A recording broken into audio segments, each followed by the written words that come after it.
Hey folks, Dan Frio here with your opening bell for September 3rd, 2025. So I'm coming to you from Florida this week. It is pretty nice out there this morning. I'm trying to get the videos out before the opening bell so you guys get an understanding of what's going on with these and the whys behind it, actually before the market even opens. What we're going to talk about in today's report is why did rates go up yesterday? I'm going to go over that briefly and right through here. And then the other thing is we got a jobs report number coming in this week, and it's going to be the biggest news we have for the week. Remember last month, about this time, we had a jobs revision saying there's 258,000 jobs just disappeared. So I'm going to go over this news with you, why mortgage rates went up a little bit yesterday. It was because of the courts and tariffs. And then we're going to look at the economic calendar to see what's down the pike that be changing these things over through here and the whys behind it, folks. So my name is Dan Frio. I do this each day to inform you guys what's going on with these and the whys behind it. And the reason why I do this, folks, is I'm actually a federally licensed mortgage loan officer. I'm licensed in all 50 states as well as Puerto Rico. So if you're out there looking to buy or refinance, I'd love to be able to help you. I'll give you all my information at the end of this video. You're here for these things, so let's get to it. So here's what we're looking at right now. We have a jobs report coming in at the end of this week, and here's what we're looking at. It's probably going to be the most reviewed jobs report in a long time because the last time it came out, there's 258,000 jobs that just went poof. And the unemployment rate spiked up just a little bit. So we're going to really pay attention to this time to see, is there more revisions coming? Is they the revision another way? Or maybe they're just getting the numbers accurate this time. Who knows? But yesterday what happened is right through here, why mortgage rates went up just a tad, is actually the courts on Friday came out and said, President Trump, what you're doing with these tariffs is illegal. And he said, well, no, it's not, obviously. So now this is getting kicked over to the Supreme Court. Well, President Trump asked the Supreme Court to expedite this, but they don't do anything in a hurry. So it's not going to be done next week. It's probably not going to be done next month. It's probably going to be done in 2026. Yeah, I said 2026. So what happens between now and then? Well, most likely, with all the information that I got so far, was the Supreme Court will put a stay on everything. That means that the tariffs will be in place. They'll stay in place until really there's a decision made. But then the question comes up is, will this tariff money need to be refunded? And that would take a really big bite out of our national budget. So that's what the markets and everybody are focused in on right now. So that's what caused a little bit of a jitter in the markets. But then, over the weekend with President Trump doing what he did, now there's going to be a stay put on this. So just stay tuned. I'll be giving you this information as it comes in daily.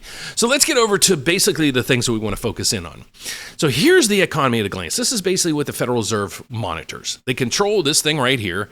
This number came in, the inflation number came in last week, and it was a little bit elevated, but it came in right as expected at 2.6. This is the inflation number that the Federal Reserve monitors.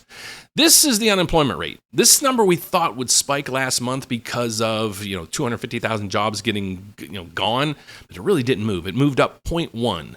So we're going to see what this does latter part of this week, because this is the biggest component of where the Federal Reserve is monitoring, because we kind of know what's going on with this. Now this one's the wild card. So let's get over to the economic calendar to show you guys this information. Then we're going to go to the markets, see how the pre-markets are looking right now in stocks, bonds, and equities. And we're going to take it from there so you guys can understand why markets are moving today. So here's what we're getting for today. On Wednesday, we got the factory orders coming in. I'm not really thinking that's going to be much of a game changer. We're going to get to JOLT index. Sometimes this does have an effect on the markets. I don't think today it's going to be really that big of a deal, because what the markets are going to be focused in on is Thursday and Friday. Thursday, not the ADP payroll number. If you guys watch my videos, you know how I feel about those. They're dismal. Okay, what they're going to really focus in on is initial jobless claims and continued claims. Are people getting let go faster than they can get jobs back? Are they starting to accumulate on continued jobless claims? That's what we're really focusing in on. But then on Friday, we get actually the government numbers. If you believe them or not, we're going to get into those on Friday, but it's going to give us a lot of details. Okay, it's going to give us how much people earn per hour. It's going to break it down month over month and year over year.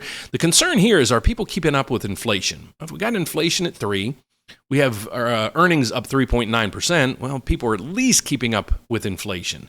Okay, this is that number where it came in. Here's where the jobs numbers came in previously. You can see it was 150,000, 200,000, 170,000, all of a sudden 70,000. Like, what happened? Well, that's what the markets are really going to focus in on, and that news is coming in on Friday. So let's get over to the week. Wednesday, nothing really here that should really cause any big concerns in the market. Thursday, it could be with initial jobless claims and continued claims. I don't think ADP's number is going to have anything to do with it. And then Friday's jobs numbers from the government. That's what we're really going to focus in on.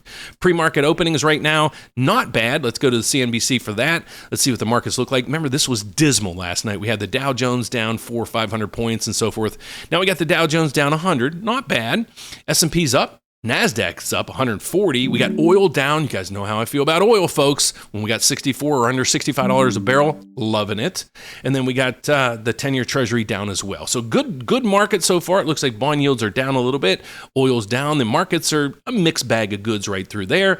How's the bond market doing? This is the MBS market, folks. This is, if you're really coming here to watch where rates are going, this is the money ball.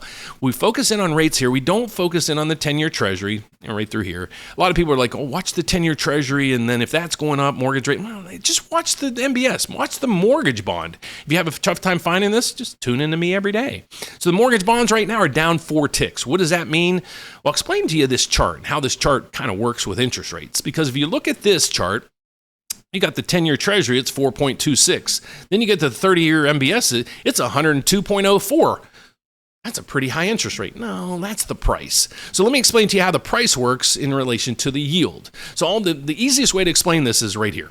Okay, if the price of the bond goes up, well, that means rates are coming down. Okay, there's an inverse relationship. So if the price is going down like you're seeing on the board, it means rates are going up. Let me explain it to you real quick. Let me make this as simple as I can. Okay, so let me show you how if the price goes up, yields or rates come down. Let me say, well, this is a mortgage bond. Okay, so let's say I bought this bond from you a couple years ago, and I paid you $50. But the maturity price of this bond, or the coupon price, is $100. So meaning when I turn in my bond to you, I get $100 back. Okay, so let's say I gave you $50, and I held on to my bond, and then when it comes to maturity, I hand it back to you. Well, I get $100 back. So I gave you $50, and I got $100 back. What was my yield, or what was my rate of return? 100%. I doubled my money. Well, let's push that price up just to make it simple. Okay, so let's say I paid you $100 back then, and it's a $100 maturity bond. So when it matures, I give you my bond back, and you give me my $100 back. So I paid you a higher price. What happened to my yield? Well, I paid you $100. I got $100 back. My yield's zero. So you see how if you pay a higher price, the yield comes down. So we love when this price goes up. If you look at a 2-day chart, it went up just a little bit, but nothing really there. You go to a 5-day chart. Let's see what that looks like. Well, this is all over the map. But every time you see one of these little bubbles, folks, that means one of our investors, one of the lenders that we use, and I'll explain this here in a second, they actually did what? Well, that one better. So if you're trying to lock in rates and you keep missing them, use us. If you're using my services, I'd love to work with you if you're out there looking to buy or refinance. And you can join me today. We have a live event this afternoon at 3 o'clock Eastern, 2 o'clock Central, where we go over and we show you kind of my slogan. My slogan here is one application, one credit pool, and I'm going to compare your loan to over 30 different lenders. Now, how do we do this? Well, let's get over to who I am. So my name is Dan Frio. I come out of here each day to explain to you guys why rates are moving and where they are. And I also go over mortgage products and we talk a bunch of financials. Why? Well, because I'm a licensed mortgage loan officer. I'm licensed in all 50 states as well as Puerto Rico because I work at a bank that has a federal license. That's the cool part. The even cooler part is right through here. What are we talking about when we say we're going to compare your loan to over 30 different lenders? Well, here's the intriguing part. We're a federal bank. But we're also set up with 33 other lenders, just like a broker. So when you call us, what we're going to do is we're going to get you approved. But now, here's where the work comes in. We can use all these lenders, over 33 different lenders that we're using, to compare. Can one of them give us a better rate? Can one of them give us, well, like this? This is up to $7,000 if you're looking to buy a home. So if you're looking to buy a house, don't get one of those loans where you have to pay it back. This one's completely forgivable. And when you go to refinance, you don't have any concerns on having to refinance this balance into your old balance. A little bit confused? I'll explain a little bit more to you. You're looking to refinance? Well, every time mortgage rates come down, you procrastinate a little bit, and then they pop back right up. Why don't you put the onus on me? Click the refinance button here. So what this does is it doesn't give you some refinance information. It just says, okay, let me know what mortgage rate you have, what your balance is, what rate you'd like to refinance to at least talk about it. So let's say, Dan, I'm at 7.5. When rates get to 6.25, I want to know what I can do. Well, just put your information in here. What we're going to do is I'm going to monitor that for you. So then when rates hit right at your sweet spot, I'll be reaching out to you. We'll go over the cost, the break-even point, what the rate would be, what the payment is. If it all works for you, we get you locked in and we get the paperwork started. If not, just sit on the sidelines and wait a little bit longer. Well, let's say if you've already done all your due diligence, you've gotten all these mortgage quotes, and now you're like, Dan, what do I do next? Well, just upload it to me. Pick the best one you have and go to the loan estimate review right through here. I want you to upload the best loan estimate you got. I want to make a deal with you. If I can beat what you have, I can beat them on the fee and the rate, both of those. I'm hoping to win you as a client. If not, I'll be the first one to say, God bless you. What you did was fantastic. Stick with what you got, and you're in good hands. Otherwise, I'd love to be able to save you some money on fees and also on that interest rate. So thanks for watching, folks. I greatly appreciate you watching this morning, but I hope you come back later this afternoon if you're looking to truly dive in to see what interest rate you would qualify for, or if you got that loan estimate from another lender and you want us to run it through here, please join us live at 3 o'clock Eastern time. Love to be able to show you how this works, and that's it for the day, folks. So that is my morning report. I'm basically expecting mortgage rates to be flat as a pancake right now. We go over to the equity markets right now. There's really nothing in here. Google just hit they won a major lawsuit. They were supposed to be having to bust up the Chrome and a whole bunch of other things, so that got dismissed. So that was great news for Google for the day. That's one thing causing the NASDAQ to go up a little bit. Other than that, I don't really think there's much all there. So if you don't have anything to do at 3 o'clock today, please join me, and I'll go over to you and show you how we can compete and compare your loan officer with 30 other lenders. So thanks for watching, folks. Have a fantastic morning. Don't forget to join me at 3 o'clock today to learn what rate you could get. Thanks again. God bless. Have a fantastic day, folks. I'll see you at 3 o'clock. Bye-bye.